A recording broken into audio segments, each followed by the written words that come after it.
تو میرا خیال میں ضرورت تو ہے، لیکن جو میں نے بنیادی نقطہ آپ کے سامنے رکھا ہے وہ یہ ہے کہ یہ کوآرڈینیٹڈ ایفرٹ، میں سمجھتا ہوں کہ نہ صرف پولیٹیکل فورسز بلکہ اس ملک کے جو عوام ہے وہ سب سے بڑے سٹیک ہولڈرز ہیں، کہ آپ کو عوام کو انگیج بھی کرنا چاہیے، اور جہاں جہاں بھی کچھ ایسی آوازیں آ رہی ہیں کہ جہاں سے آپ کو اچھا انپٹ مل سکتا ہے اور آپ کو لگتا ہے کہ وہاں سے چیزوں کو جو آئیڈینٹیفائی کیا جا رہا ہے وہ بنو کے معاملات ہوں، وہ گوادر ہو یا کہیں اور ہو، تو میرا خیال میں ان وائسز کو بھی سننا چاہیے اور اس کے اکارڈنگلی آپ کو اپنی پالیسی کو ایوالو کرنا چاہیے۔ اور ساتھ میں نے یہ بھی ذکر کیا ہے کل اس میں کہ ہم نے جو اے پی ایس کا افسانیہ ہوا تھا پشاور میں، اس کے بعد ہم نے ایک نیشنل ایکشن پلان بنایا ہے، اس کے بڑے اہم نکات ہیں، بہت سے نکات پہ ہم نے عمل درآمد کیا بھی ہے، یہی وجہ ہے کہ ہم فیٹف سے باہر نکلے اس کے بعد کہ منی لانڈرنگ اور اسی طرح جو ٹیرر فائنانسنگ ہے، بٹ اب بھی ہم سمجھتے ہیں کہ مدرسہ ریفارمز کی طرف جانا چاہیے، ساتھ میں ہمیں وہ کلعدم تنظیمیں کہ جن کو ہم نے کلعدم قرار دیا بٹ کہیں نہ کہیں وہ ان کے نیٹ ورک چل رہے ہیں، تو ان کو بھی اگریسولی ایڈریس کرنا چاہیے، تب جا کے ہم چیزوں کو صاحب یہ مجھے بتائیے گا کہ اس کی کتنی زیادہ سگنیفیکنس ہے کہ موجودہ آرمی چیف کی بات کی جائے تو اتنا زیادہ ان کے کوئی بیانات آئے نہیں ہیں اس سے پہلے، اور یہ پہلی دفعہ علماء و مشائخ کانفرنس کے ساتھ انہوں نے خطاب کیا، پھر دہشت گردی کی بات کی، یہ کون سی ویسے دہشت گردی وہ والی ہے یا ڈیجیٹل والی بھی ہو سکتی ہے؟ میرا خیال میں انہوں نے سوشل میڈیا کا ذکر کیا ہے کل کہ اگر آپ سپیچ دیکھیں تو بڑی کمپریہنسو ہے کہ وہ بڑا ڈیٹیل میں جامع الفاظ میں انٹرنل میٹر سے لے کے پیلسٹائن تک اور پھر کشمیر اور باقی ایشوز کو بھی انہوں نے ساتھ میں سوشل میڈیا کو بھی انہوں نے ٹچ کیا ہے، تو میرا خیال میں اس میں تو کوئی شک نہیں ہے کہ ایک ڈیجیٹل شاید دہشت گردی کی وہ بات بھی کر رہے ہیں کہ اس وقت جو سوشل میڈیا میں پاکستان مخالف یا اسٹیبلشمنٹ مخالف ایک بیانیہ چل رہا ہے، لیکن میں سمجھتا ہوں کہ ان تمام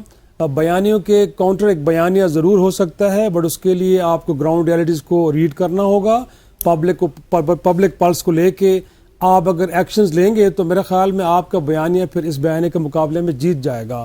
تو اس سے گھبرانا نہیں ہے، کیونکہ دیکھیں اس جو ایک پروپیگنڈا ہے نا اس کی تاریخ بڑی پرانی ہے،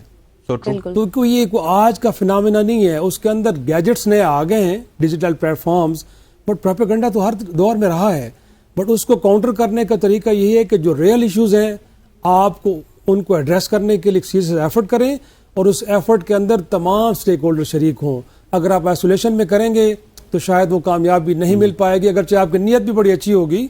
اور کوئی آپ کی نیت پہ شک نہیں کرے گا کہ آپ شاید سیریس ایفرٹ نہیں کر رہے، لیکن جب تک تمام فریق شامل نہیں ہوں گے میرا کہنا یہ ہے کہ اس میں کامیابی کے امکانات ذرا کم ہو جاتے ہیں۔ شیرازی صاحب یہاں پہ ایک چیز اس کو بھی ہائی لائٹ کیجیے گا، جیسے آپ نے کہا ہے کہ گراؤنڈ ریالٹیز کو ہمیں دیکھنا ہوگا، سٹیک ہولڈرز کو انوالومنٹ ان کی ضروری ہے،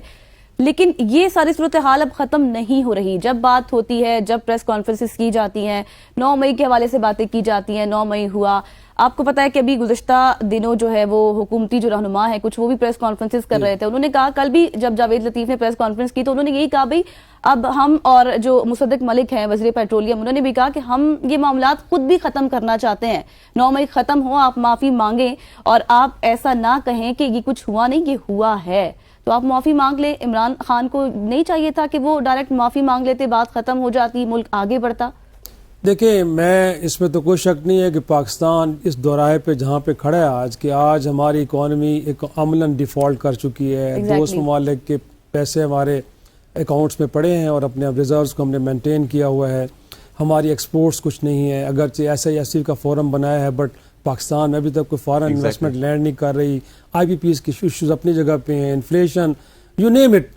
تو ایسے میں یقینی طور پہ جو قیادت کا کردار ہوتا ہے وہ یہ ہوتا ہے کہ وہ بڑی فلیکسیبلٹی دکھاتی ہے، ایگو کو سامنے نہیں رکھتی، تو اس میں کوئی شک نہیں کہ جو آپ نے بات کی ہے کہ عمران خان صاحب کو بھی لچک کا مظاہرہ کرنا چاہیے، اگر ان کا بیانیہ بھی یہ ہے کہ وہ اس ملک کے لیے جیل گئے ہیں، اس ملک کے لیے وہ مصیبتیں سہ رہے ہیں یا ان کے باقی کارکن یا رہنما،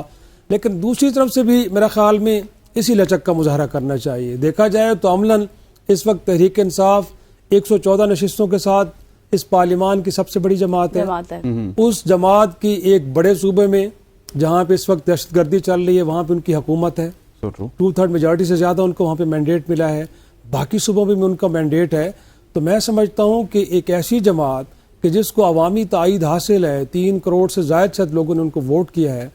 اگر آپ ان کو آئسولیشن میں رکھ کے ایفرٹ کریں گے تو نہیں ممکن نا کہ آپ کامیاب ہو پائیں، تو ضرور ہے اگر ان کے اینڈ پہ 9 مئی کو لے کے یقینی طور پہ سے کوئی شک نہیں ہے کہ 9 مئی کا واقعہ ہوا ہے، لوگوں نے ریڈ لائن کراس کی ہے، لیکن ایک ان کی طرف سے جو لاجیکل ڈیمانڈ آئی ہے، ایک تو یہ ہے کہ اس معاملے پہ کمیشن بننا چاہیے، ضرور بننا چاہیے، اس معاملے کی فورینزک تحقیقات ہونی چاہیے. اگر وہ کلیم کر رہے ہیں کہ جو لوگ ریڈ لائن کراس کرنے والے تھے ان کا تعلق پی ٹی آئی سے نہیں ہے، تو میرے خیال میں ان کو اطمینان دلانے کے لیے اس میں کرنے میں کوئی حرج نہیں ہے. تو حکومت وقت کو بھی چاہیے کہ اس کے پیچھے چھپ کے پالیٹکس نہ کرے. ان کی نیت بھی اچھی ہے، تو جو لاجیکل ڈیمانڈز ہے اس ملک میں کمیشن بنتے رہے ہیں بھائی. 71 میں کمیشن بنا ہے، ایبٹ آباد پہ کمیشن بنایا ہے،